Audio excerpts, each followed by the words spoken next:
અમદાવાદ શહેરના પાલડી વિસ્તારમાં આવેલ અસલ મકાન, જે અનેક વિશેષતાઓ સાથે અને ખાસ તો પ્રકૃતિને કોઈ પણ પ્રકારે નુકસાન ન થાય એ રીતે તૈયાર કરાયું છે.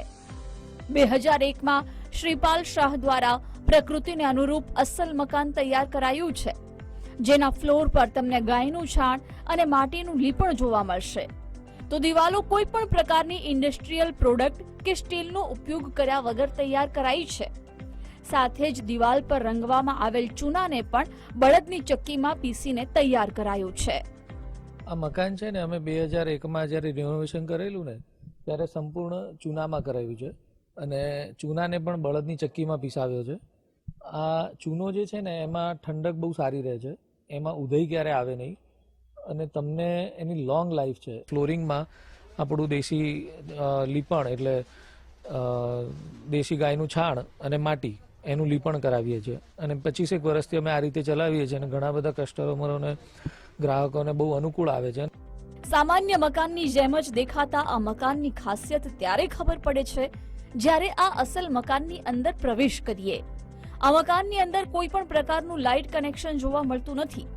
મકાનનું બાંધકામ જ એ પ્રકારે તૈયાર કરવામાં આવ્યું છે કે મકાનની અંદર સમગ્ર દિવસ દરમિયાન હવા ઉજાસ જોવા મળી રહે છે.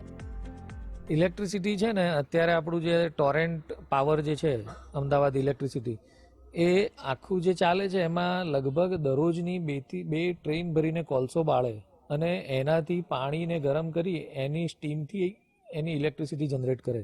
એટલે જે રિસોર્સિસ યુઝ થાય છે એમાં અને જે પોલ્યુશન જનરેટ થાય છે એ આપણે ન કરવું હોય તો શું કરી શકાય. એટલે આપણે એવું વિચાર્યું કે જો વર્ષો પહેલાં લોકો ઇલેક્ટ્રિસિટી વગર જીવન જીવતા હતા તો આપણે પણ એ દિશામાં કંઈક પ્રયત્ન કરીએ.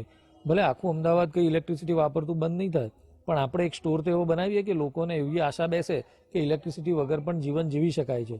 બીજું, દિવેલના દીવા, આપણું તેલ તો એરંડિયું છે પણ એને દિવેલ એટલા માટે કે દીવા માટે વપરાતું.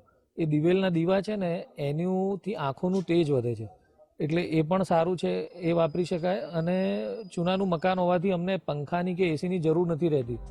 એટલું જ નહીં, આ અસલ મકાનમાં અસલ વસ્તુ એટલે કે વણાટ કાપડ, ખાદીના વસ્ત્રો, આયુર્વેદિક ઔષધિઓ, ખાદ્ય સામગ્રી જેવી શુદ્ધ અને સાત્વિક વસ્તુઓનું અહીં વેચાણ થાય છે. પ્રકૃતિને શું જોઈએ છે, કારણ કે પ્રકૃતિ આપણને ઘણું બધું આપે છે, તે જ પ્રકારે પ્રકૃતિને કોઈ પણ પ્રકારનું નુકસાન ન થાય તે પ્રકારનું ધ્યાનમાં રાખીને આ બાંધકામ તો કરવામાં આવ્યું છે, પરંતુ અહીંયા જે વસ્તુનું વેચાણ કરવામાં આવી રહ્યું છે, ખાદ્ય સામગ્રી હોય તે તમામ પ્રકારની જે વસ્તુઓ છે હાથથી બનાવેલી વસ્તુ છે. એટલે ખરેખરમાં જે આપણે અસલની વાત કરતા હોઈએ છીએ તે અસલ વસ્તુ જે છે એ અહીંયા જોવા મળી રહી છે. કેમેરામેન અંકિત દવે સાથે રાહુલ ત્રિવેદી, ગુજરાત ફર્સ્ટ, અમદાવાદ.